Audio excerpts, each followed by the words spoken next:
We're not going to make a podcast for every tiny drop there is. Read all about it. Historically Crumbs. Hello everyone, and welcome back to Sunday Evening with Ovs and Lek. I don't even know what we're going to do with this audio, Lek, but also we're known as What a Barb Polin podcast. Also we're known as What a Barb Polin podcast. You know it's serious because I've got my Colin bench mug out for the occasion. Oh, yeah. Can you see him? Yeah. So we know that discussions are going to be seriously had. It's not too hot though, right? It's not too hot. He's a sensitive boy. Sensitive. It's sensitive. He's just got water in him at the minute, to be fair. Lecky, it's Sunday evening. Pretend that you live in the UK for a moment. It's Sunday evening.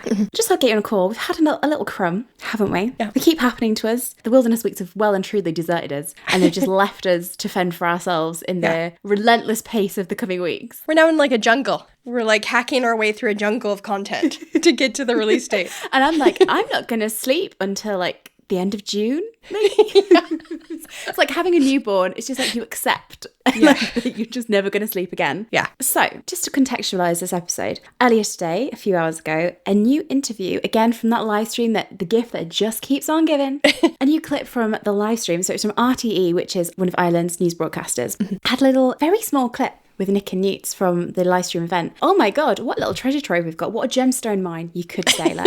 And I thought, whilst we're discussing it, because we were having chats and I was like, let's just get on a call. The other two are just not here, really. I don't really have they're just not on the call. They're well. Beans made some focaccia. It was really good. That's right. Yeah. And Veg ran a half marathon. I'm like, today I ate a cookie and Veg ran a half marathon on a dodgy leg. Two people are not quite the same here, are they? But, we can't all be amazing. But they're fine. But I just thought, shall we go through this interview? Yeah. And just discuss our thoughts? Because there are definitely some interesting crumbs to be found. Mm-hmm. Although, Lecky, don't be too harsh because he's a sensitive boy.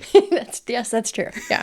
Proceed with caution. We love you, Colin. I'm sorry. Proceed with caution. We love you a lot, Colin, I promise. Maybe get him a blanket first. Honestly, I was listening to some of our past episodes earlier and I was like, oh, sometimes we're really mean to him. But it's done purely out of affection. Yeah. He's my favourite character. Sorry, Pen. Okay. The lovely interviewer. She asked some great questions, so huge shout out to her. But the first question, just to ease us in, I don't know why I'm acting like I've got a talk show.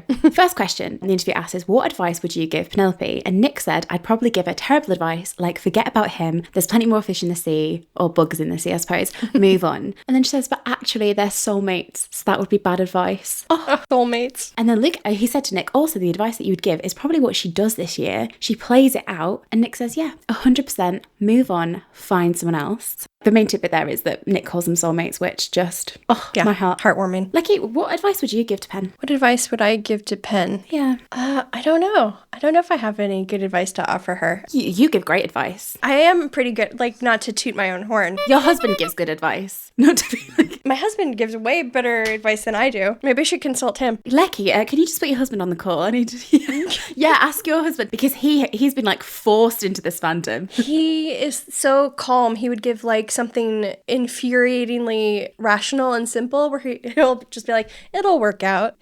Be right in the end. So where I'm from, Yorkshire, our phrase is be right. Anything could happen. Be right. Ben, be right. If you're not going any fun, what'd you say to her? Would you tell her to move on? Would you tell her to keep hope? You're a bit of a romantic. Me as the Polin shipper, would I tell her to move on? No, you as a friend. But the thing is, I have perspective. If I was in the Regency times, I might tell her to move on.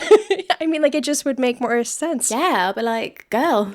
Yeah. I think I'd tell her. I wouldn't try to push her towards Colin. I think I'd tell her that it's okay to love someone and still carry that love with you as you go forward through life. And that I don't think it's a weakness to still love something, even if it's hurt you. Yeah. Yeah. I don't know. I tell her that love doesn't have to paralyze you. Sorry, I don't know why this is getting so deep on a Sunday evening. I'd say you can still carry the love forward in your life in different ways. And that you can, I'd take move on, but also, he's got really nice gloves.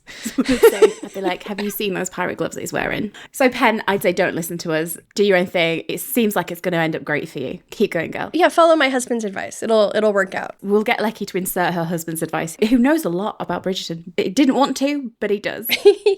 Okay, listen. I told him we were going to maybe record a channel trailer, and he's like, it's going to go, we're four nerds who are obsessed with with Bridgerton and Dankworth and we make bagels. That was literally what he told me. I was like, yeah, that's accurate. You know what? I think that's actually just the channel trailer. Do you know when something's so precise that it just cuts straight through to you and you're like, that was a fair assessment. That's not wrong. Yeah. It's like when I worked in a pet shop once when I was just trying to be at uni. I had to learn so much about fish diseases that I didn't want to know. And I feel like that's your husband with Bridgerton. Like, he didn't want to know this, but he knows it regardless.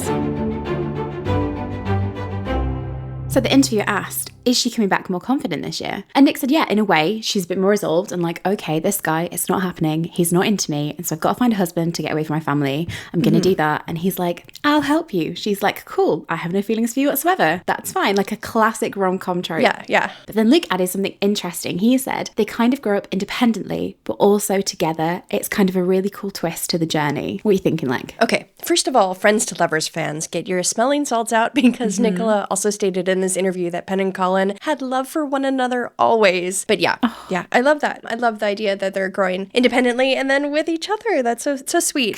Sometimes you have to, don't you? You have to grow apart to then grow together. Yeah. And also when you're in a relationship, you change and grow too. So the fact that they're kind of like growing together is really touching. Do you think that's going to help their transition because they have such a layered history as childhood friends? And, you know, we started the season with Penn's first season and Colin being quite young himself. And I think that's overlooked sometimes as part of their journey, that's a really hard thing to navigate, having been child, especially in the Regency where it's like you are a child and you are an adult. There's no like concept of a teenage period per se. Yeah. I think they've had it hard, especially Colin, because you can understand why he struggled to see her. They've had this really layered history where they've been children. And then he's a little bit older than her anyway. And do you think if they've had time to grow up separately, that when they come into this space, they can actually recognise, which is something that I think Nicola touches on later, that they're able to recognise each other as adults and get into that headspace, which clears the path for both of them really to move forwards ultimately together.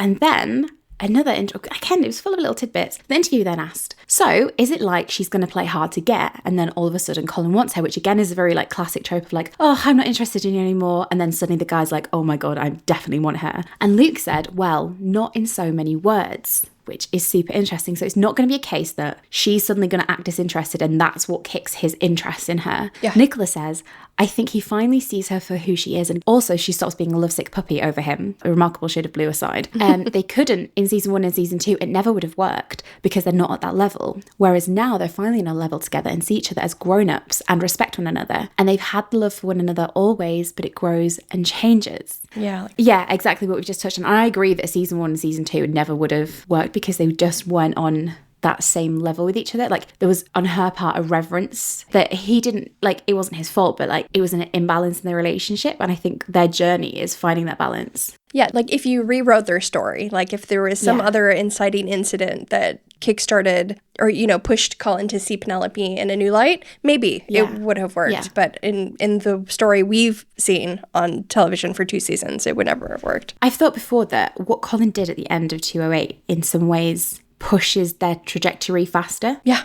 for sure. It seems like a huge step back. But actually, in the grand scheme of things, that because I think he needs that moment of her stopping idolizing him in the same way. Yep.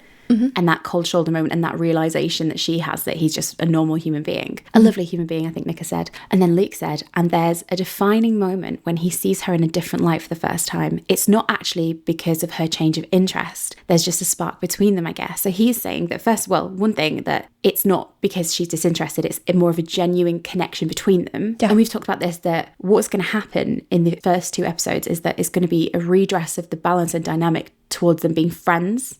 And trying to be on the same page as like actual friends. And so it's not like she hates him or she doesn't want to see him ever again or she's like flirtingly playing hard to get. Right, yeah. It's just they're going to have a very genuine moment. Before we go to defining moment, I just want to say I love that there's just a spark between them, because I feel like there's always been a spark between them. If you go all the way back to, you know, season 1, episode 1, even before the what a Barb saying Byron.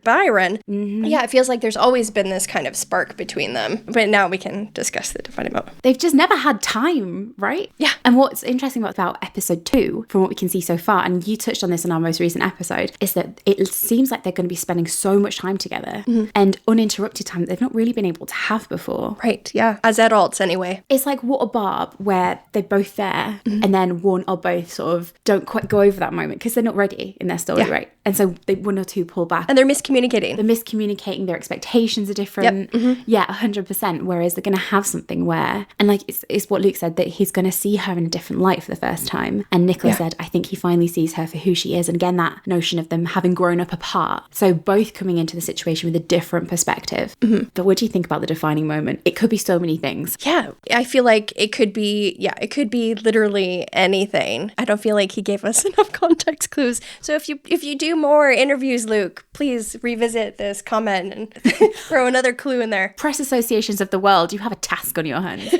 Throw us a bone, slowly, one by one, some more cryptic clues about what this defining moment is, because that is interesting. I like the word defining moment is interesting, because that's like, and we've said it before, right, is that the whole story of his love is it's crept upon him slowly. And what the book version of him certainly realised was that it wasn't one moment that he fell in love with her. It was a build-up of tiny moments. But what he did have were moments of realisation. I can't say what that defining moment is, but do you think it's in episode 1 or 2 or a different episode? I think we're going to be quick into it, so I think it's going to be 1 or 2. Yeah, same. I think it's going to be 2. I think so too. I think 1 is too much about him being like, repairing. I need to get in her good graces. Yeah. And he's like, subconscious is like, you cannot lose this person from your life. But his brain is still processing that and trying to get in her good graces and just get her on board the plan. And he's like, I'll help you. And episode 2 is where the plan has been executed and now he can take some time to kind of appreciate who she is and in ways he's never really paid attention to before. We've got on our hands, we've got 2 contenders per se. Like we have A Remarkable Shade of Blue. Yeah. It could be not necessarily maybe that moment, but like a moment like that where they have such a raw, honest moment where she says something or does something that just, and I don't think it's going to be like absolutely nothing and then absolutely everything. I think we're going to see it. I think in episode 1 we're going to see these tiny, tiny moments, but that moment is going to be a moment. Yeah. And then obviously we've got the hand-holding scene. The vulnerability of that scene. Which we've heard is going to be a vulnerable scene, an intimate scene, maybe even like a slightly spicy scene. Well, I mean, the vulnerability of the letter opener, the hand-holding scene, I feel like, especially if it revolves around his journals and her reading his writing, something about that. I wonder what the different light is. That could be like a sexual light. It could be the pushback that Jess has alluded to, the showrunner, that Penelope's going to push back against him for the first time, and that might be the different light. You know, so there's different interpretations of what that could be. That what does she do? What is she being like that triggers that? It could be like a sexually charged moment that is the defining moment, just because we already know he appreciates her mind and her wit. So maybe it has to be that physical. It could be a combination, like a vulnerable, sexually charged, witty, genuine moment. Yeah. It could be a combination of all those things, right? Yeah. And like there are contenders from the book. I mean, we know Eclair's gone, rest in peace, Eclair. Well, you know, I mean, even if they don't have the Eclair scene, they have some really great banter in that scene at Violet's birthday party. And so I wonder if maybe their banter, when she's kind of returning to kind of her what a Barb side with him, because she doesn't really care anymore and she's not filtering herself quite as much. Yeah, maybe that'll also make an impact on him. She has been holding herself back in certain ways and moderating how she appears around him. Yeah. And that shine being gone from him kind of just, like you say, loses a filter. I'm kind of thinking of that scene in the church in 206 where like Eloise is standing there and just basically rolling her eyes and they're having like the most nerdy, bantery conversation. I maintain that no one in the world understands that conversation. That's like a different language of a conversation. And it's just they're so on the same page. Like, I love that it's not him chasing her because she's suddenly no longer interested or that she's changed how she is. It's a very genuine moment from their bond. But the big meat of the interview, it was like a 2-minute interview. We're like acting like it was this huge sit-down piece. We eagerly await your next 2-hour episode. We will not be making an emergency episode every time a clip drops. I can tell you that for nothing. It's just this one, like, I wanted to talk to you about it. Okay, so then the interviewer asked, how do you think Colin would react if he found out she was Lady Whistledown? Nicola just kind of like laughed. And Luke said it was really funny because he kept like catching himself. He says, oh my lord, I feel like he's gonna, and then he was like, he would. So he was like, this is how he, actually, hypothetically speaking, let's move it to. He said, and this has got people absolutely spiraling, he said he would react the worst out of everyone in the ton. Nicola said, like, she slags off a lot of people. I'm like, girl, you should be worried. And Luke said, he's also a sensitive boy. And then he says, I love And then he didn't finish the sentence.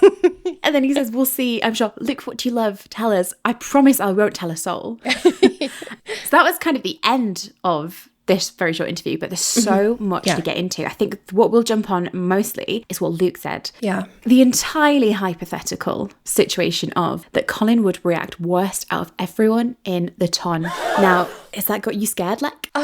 When I initially, I feel like anybody who listened to this interview maybe had just a brief little moment of panic, because I feel like a quick reaction. Yeah, if he honestly reacts worse than Eloise, I think it would disappoint many of us. But I'm thinking there has to be like another angle. So my thought was maybe it isn't so much anger and as shock and surprise when he finally realizes, kind of like... Which are totally valid emotions. Yeah, kind of like Penn did in 208, that the person that he loves isn't perfect, kind of knocking her off that pedestal, as Nick has said. But, you know, they move on from that moment, and I still hope there's something about it, even if he seems upset, that he finds appealing, kind of leading to that. What do you mean by appealing? That heated courage moment. Are you talking about a little gossip boner, perhaps? Yes.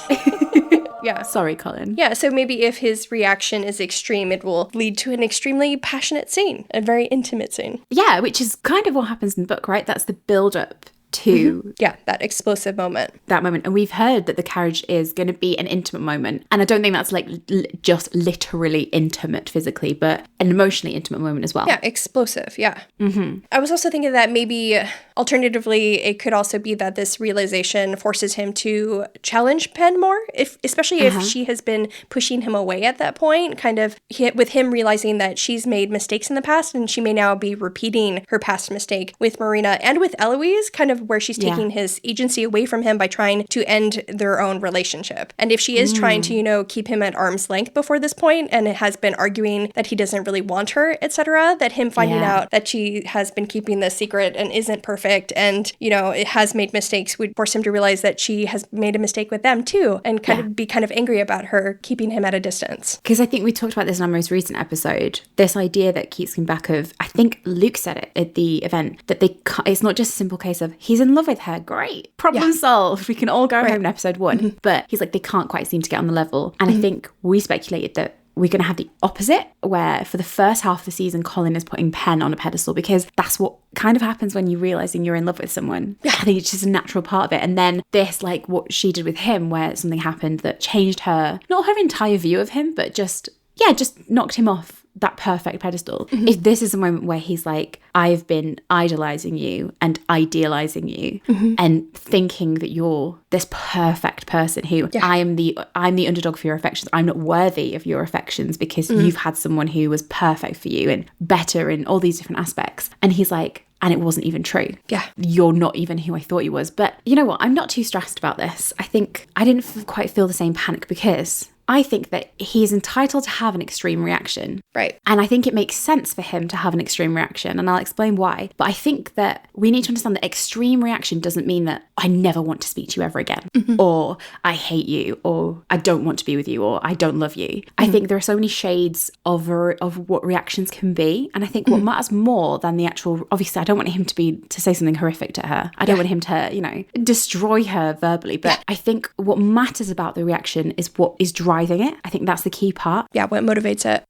So with Eloise, for example, when we take Eloise's reaction, her reaction was driven by betrayal, because also the situation is different. Penelope, Colin and Lady Whistledown is very different to Penelope, Eloise and Lady Whistledown, right? Yeah. It was driven by betrayal. It was driven by embarrassment. It was driven by foolishness. It was driven by lies, outright lies at times, and shock and things like that. And in that moment, Eloise chose, or maybe believed, the worst in Penn in that moment. She believed she was motivated by, well, she said she thought she was motivated by money and hurting people. And she didn't stop to consider or listen to Penelope's explanation in that moment.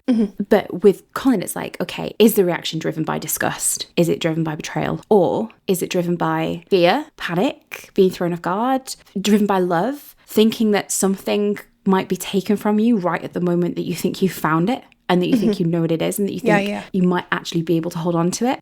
And so for me, it's about the context. And I think if he has put her on this pedestal, and he is so certain for the first time in his life of how he feels and who it is that he feels for, only for this rug to be pulled out, then I understand that that's going to be a visceral reaction for him as he tries to process it, because it throws out everything he thinks he knows, everything he's been fighting to figure out for, I would argue, a couple of seasons, but certainly him in this season, the first half of the season. And yes, I think for me, that's what matters more, is what is motivating him and how he channels that, and what his next steps are from that point. Is his next steps going to be to pull away and say, like Eloise said, that I never want to see you again? I don't think he's going to do that. And we don't think he's going to necessarily reference Marina either. No. So this is something that Jess Brownell touched on a few weeks ago in an interview with EW. I think we've all as fans feared that his reaction would be linked to Marina, and that he'd be still holding on to that in some way. Yeah. And that he'd bring that out. But Jess has assured us that this isn't the case, because she said that he has gotten over his past heartbreaks and the Marina situation isn't really a factor for him. Now, it can still be a factor for Pen. She can still misinterpret his reaction for sure and be like, I assume this is how you feel because this is what Eloise thought about me. But I don't think that the Marina for him is going to be a factor, a driving emotion. Yeah, a driving factor behind his emotion. But I also think we need to consider, it's all very well as being like, oh my God, he's going to be like, you did this to Eloise, you did this to Marina, but we still don't know what Whistledown is going to do in season 3. Yeah. And there's so much that she could do, especially if she's coming in with this bitter tone where she could just become a bit more savage. Nick said in that interview that she's been slacking people off. And I have a feeling that they're going to be setting it up to make Colin be really pissed off with Lady Whistledown. I think that's a great setup to like increasingly make him annoyed, so that when he realizes who it is, it's like, boom. And I feel like a good way to do that would be for Lady Whistledown to write negatively about Penelope and also the Polin relationship. Because, like, he is going to be spending the early part of season 3 basically fighting for her and for their relationship, and maybe trying to convince her even to invest in their relationship. And she's going to be holding him at distance. And and there will be this outside force maybe potentially working against him, and to realize that was Penelope all along. Because we have the clues to that, right? We have Colin, who's got Whistledown in his hand, who doesn't look best pleased. But then I also think back to the Beauty and the Beast scene, our old favourite. And I think in some ways that was one of the last times we really touched base with Colin about how he felt about Whistledown, beyond maybe 208 when he said something scathing to Elle. But in that episode, he was very vulnerable and very injured. But he said to Penelope, like, this woman is basically the reason why all of our lives are messed up. And in that moment, I think he was still processing what had just happened. But like, that is what he said. That's what Penn remembers of that scene. And what's interesting is, who was 204 written by, Lecky? Jess Brownell, the new showrunner. Jess Brownell, the season 3 showrunner. So I don't, I think she definitely had that in mind probably when she was writing it, that she knew who was going to be next and these seeds were being planted. But I think in season 3, we can't expect the audience to remember that scene from, a few years ago. I think we really need to not only reestablish where Colin is emotionally with that arc, but to push it further. And I really like the idea that you're saying that, and it's such a Penelope thing as well, because like, if he is pursuing her and getting closer, and she's trying to distance herself because she doesn't want to be hurt again, because maybe she doesn't believe it, because she can't do that, then what is the one up that she has over him ultimately? As a power move. Yeah, to protect herself, to protect her heart, to protect him, and also to protect her plan. Like, if their relationship is gaining too much attention from other people in the town and potentially jeopardizing her plan to marry Deblane or pursue any other man, she may write negatively about herself or Polin. And this is kind of the thing that she has over him. And I don't mean that in like a controlling way. I mean as in like, so this is like a tool she has. It's so strong and powerful. Yeah, so we know in season 1 and season 2, when Penelope is backed into her corner, she will use Lady Whistledown to kind of get out of that situation. It's not always the best decision. And from what we've heard about early season 3, Penelope as Lady Whistledown may be a little more vicious than she was in season 1 and season 2. She might not care so much about, who she's hurting, and especially if she's hurting herself, because she just feels like there's no hope for her and Colin anymore. So she needs to like hurt him and say negative things about herself in order to protect her future and her heart. Both of them. And his future, because if she thinks you don't actually want this. 100%. So yes, again, like taking that agency from him and deciding what he wants. Making a decision for him without him. Yeah, he might be angry that she's weaponized it in a way to push him further away. Yeah. And again, I think I hope that his concern will come out of love. It might not be apparent to her. That's part of their miscommunication. It's part of their conflict, right? Right. I'm hoping that whatever his reaction is coming out of love and fear. And this is something we saw in the book as well, is that a lot of it was, and I think it's going to be far worse in the show, a lot of it was from fear. But he was like, you're in so much danger. And if we suspect that there's going to be a bounty or blackmail involved. And from the queen. A real risk to her. And that she's putting herself in danger and has been putting herself in danger and won't listen to him. And it's like, he's trying to get with her. And then not only is she emotionally holding back. Again, this is pure speculation. We don't actually know she is going to, but just go with us on this. But if she's also physically at risk, that is something else that keeps him from her. Yeah, I'm not concerned with how visceral his reaction is, as long as it's driven by the right emotions behind it. I think what he might be annoyed about, and this is going to come up in a second, is that she's working against them almost, because Colin in the book certainly is someone who always sees them as a team. And I think to like the engagement night when the Whistledown was printed, right, I think what upsets him so much is that she didn't consult him and she went behind his back in a way, and like he's like, we were a team.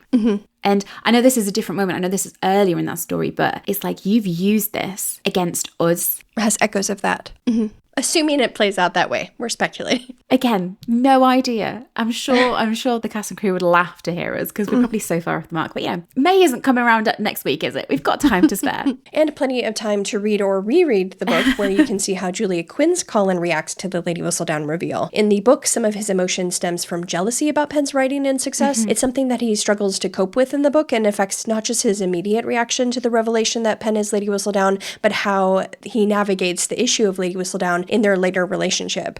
We don't yet know if jealousy will play a role in Show Colin's experience, and in all honesty, this is an issue that I believe many fans hope is left in the books. We will discuss the possibility of a jealous Colin in a future episode, I'm sure, but it is possible that if they go that route in the show, jealousy could potentially play a role in his reaction, perhaps amplifying his fear of inadequacy and any vulnerability he may be feeling at that time. What Luke said was, he's going to have the worst reaction out of everyone in the ton. And that kind of makes sense, because who else is going to have a stronger reaction? Because the people that love you the most are the most invested in you and most concerned for you. Like, when I do stupid shit, Lecky, and I like injure myself and don't go to doctors, there's no one angrier than you are about that. That's very true. It's like a random guy on the other side of London is going to care as much, you know? Because I hope that you love me. Do you know what I mean? It's driven by love. That kind of makes sense. Like, the Queen will have a reaction, and like Fife will have a reaction. Drink a cocktail. But yeah, he'll be like, ooh.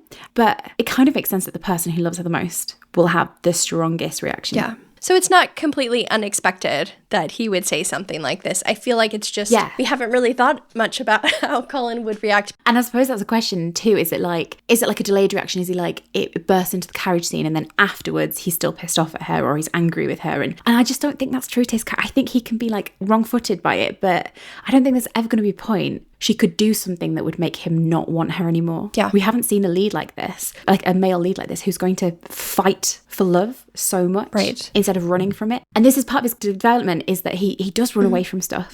Right? And I think if he has grown up and if he really does want to be with her, this is the moment where, and in the later part of the season, where he's going to have to fight for them both. I love that you said this, because he doesn't run away, because like in the book, instead, they have this explosive moment in the carriage. It pushes him toward her. And they get closer. The show could potentially adapt that scene differently, but I feel like it would make more sense for them to have this heated argument be channeled into that intimate moment instead, just like it plays out in the book. If there's kind of like a delayed reaction where like he finds out and then later on they have the carriage scene, I feel like you're squandering the tension that happens in the Lady Whistledown reveal moment. It has to be from that. So I feel like it may play out like it does in the book. And he won't run away. He won't run away. Where others might recoil from her, he like moves towards her and get in the carriage. I think you can be wrong-footed, you can be upset with someone. And I think Pen needs to learn that, like, and it's such a hard thing because her experience with Eloise will be colouring her expectations and maybe her interpretations. That, like, you can still be annoyed with someone and upset with someone or confused, whatever, but it doesn't mean you lose someone's love.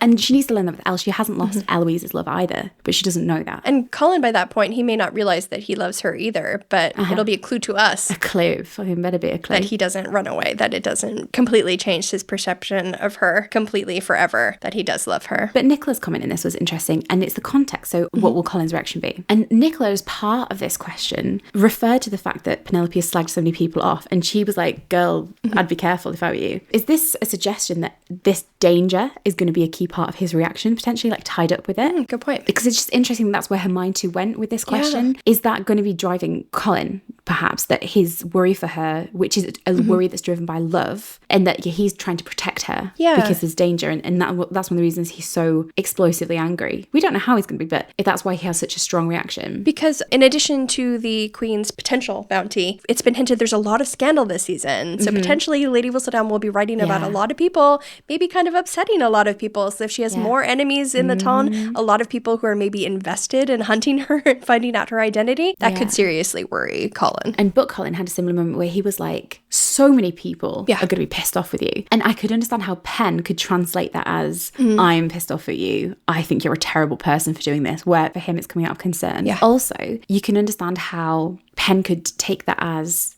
especially if he proposes, that like, I'm doing this out of obligation, out of needing to protect you, like, fine, I'll marry you and give you my name and protect you. Or he's compromised her, and she's like, this is only you fearing for me because honor. Your honor. And this is a recurring theme that we've heard, that honor is going to play into it a lot. Also, just revisiting the season 1 moment with Marina. She watches Colin and Marina disappear into a room, kind of infers what maybe happened and what drove Colin to propose to Marina. So I'm sure that'll be playing in her head too. And for her, it'd be horrible if she's like, oh my God, you hate what I've done, you hate me, you feel obligated to marry me, and you're gonna marry me. That's a worse combination for her. But Luke gave us an interesting tidbit. He said that Colin is a sensitive boy. What do you think this means in this context? Do you think this sensitivity is going to heighten the reaction that he's going to have? Why do you think that's going to play into it? I suppose I just love that you called him as sensitive. That gives me hope as well about his character, because he was very sensitive in season 1 and season 2, and I like the idea that he's still retaining that aspect of him in season 3. So we were discussing this, and I was thinking,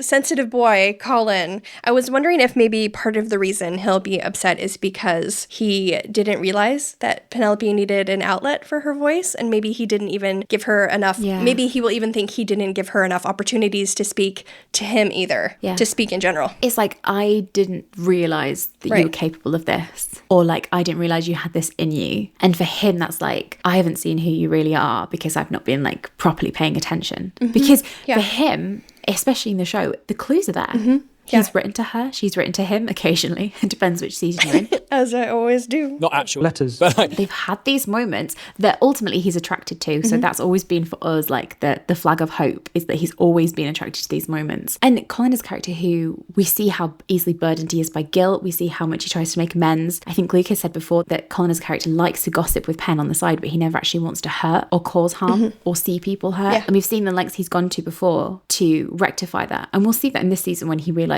what he did with Pen. If he does say like, you have done harm with your work, I don't think that's like, oh my God, Colin, I'm never going to forgive you. How dare you say something like that to Pen? What I think matters in this context, if it does become an issue of you have caused harm or people are mad at you, I think what matters is that he gives her an opportunity to explain herself. Yeah. Because I think this is something that is so lacking from everyone in her life. That opportunity for her to actually use her voice. This is the whole reason that this method of communication came around for her, because she didn't feel heard verbally out loud. And so the only way that she could have a voice heard was to write in this snappy, very clever, but very cutting way. I also feel like it's important for him not to lecture her about the way she writes, because I feel like, while I do think she needs to refine her voice and find a new way to be Lady Whistledown, I don't think that should come from Colin. I don't think a man should come in, her love interest should come in and be like, you can't write like this, you shouldn't be like this. Yes. I don't think that would work for me. And that's the tension that we saw with Elle, right? And Pen did it. Pen bent in many ways to change her tone, to change her topics, to suit Elle. But I think in terms of Eloise, if we look back to 208 in that confrontation, which was awful, she didn't have the opportunity to explain herself. And she hasn't really had an opportunity. We haven't heard from her. We've seen a lot of like the behind the scenes, right, of like her sneaking around as Irish maid Pen and everything like that. But she's never had the opportunity to explain it. And And what Eloise did was say all the reasons that she thought were her motivations, and she saw the very worst in her. Like, you've done this for money, you've done this for pain. Whereas I think he needs to give her the opportunity, or she needs to create that space. In the book, she says, it's my turn to speak. He says, you be quiet, it's my turn to speak. Where because of the relationship she has with him, she can carve out that space and be like, listen to me. Don't just assume you know why I've done this. I also wonder if hero complex Colin, if she is given a space to speak. I don't think I've met him. And she's explaining how in a roundabout way she was trying to save him, save Eloise from the queen. Yeah. That maybe that will also strike a chord with him, because deep down he likes a hero. He loves a hero. I wonder how he feel about being saved. She's an anti-hero, but yeah. She's the anti-hero. But yeah, so I think he also owes her that space to explain herself. We've talked about what they do and don't owe each other, but ultimately they're friends. And if she has given him the space at the beginning of the season to, I know we saw the Goodnight Mr. Bridgerton scene the other day where she didn't, but we can assume that at some point between that there's a later scene and Remarkable Shade of Blue, they've had a conversation. If he has had an opportunity to explain himself, whether she forgives him or the way they find to move past what happened, surely it means that she has given him the grace of a space to explain himself and to recover that part of the relationship, right? And I think he owes her in this point the same thing, the grace to have space to explain, to not just be cast aside and to fight for it. I think that's the difference when someone loves you, or when in this kind of relationship where you're ultimately aiming towards a partnership,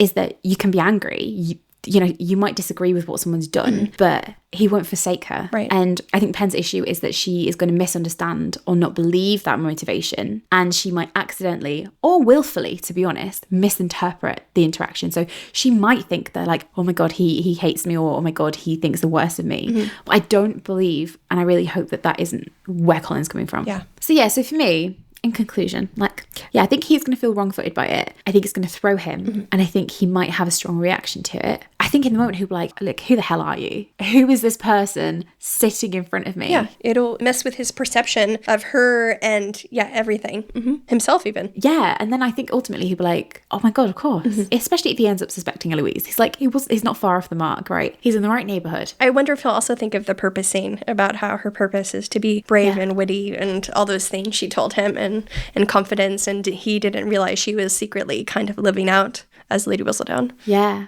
And that ultimately he's like impressed by her and proud of her. And also if she's expressed support in him finding his purpose, and she's told him what she dreamed her purpose would be, and to learn that she had been carrying that out, maybe he should be supportive. Yeah. And I mean, that's kind of what love is, right? Supporting someone through every part of it. Yeah. And you can still criticize someone, or you can still be annoyed at someone, but it's the fact of them not forsaking each other. And he's going to be the one person who moves towards her when everyone else would maybe have turned away.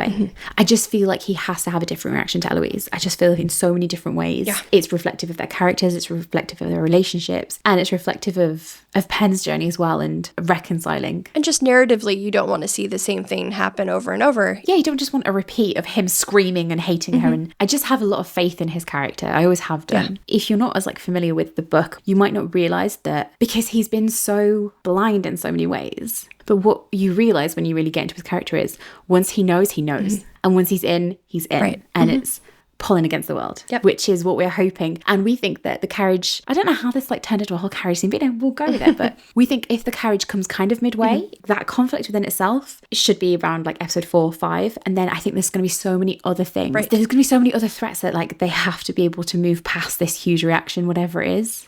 Be a team, be a united front. They have to be a team. Yeah. And that's as much her accepting his acceptance. Does that make sense? I'm honoured to accept your acceptance. But I have a lot of faith in his character. So if you have been a bit spooked by this quote, we get it, but we think it's all going to work out in the end, isn't it, Lek? Well, Lek, can you do me a favour and ask your husband what advice he would give to Pen? We'll insert it here. Yeah. What did he say? Move on. Focus on yourself. Basically. Pretty solid advice, to be fair. Yeah, and when I was prompting him, he was taking some time to think about it, and finally he said, oh, I was thinking about this, and I was like, wait, on your own? And he's like, no, my video game. He was playing the video game while talking to me. He was actually, oh, you were actually wondering about it. Oh. We'll make a fan of him one day, I'm telling you. Oh my God. And thank you for spending Sunday night with me. Me and bench mug Colin. Everyone, happy week. I don't know. We didn't expect to talk this long. What a shock. But we did. Thanks, Lek. Enjoy the rest of your Sunday. And where can everyone find us? You can find us at WhatABarbPod on Instagram and TikTok and YouTube. You can do indeed. And then Beans, I know you've been busy making beautiful focaccia bread. Beans, put the bread down. You've been baking a lot. Can you tell it's Pisces season? Let's do us a favour and sing us out.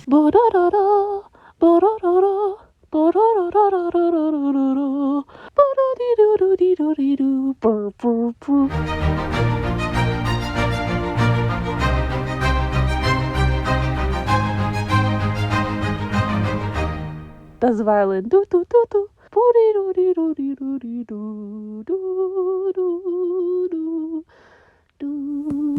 A Polin podcast.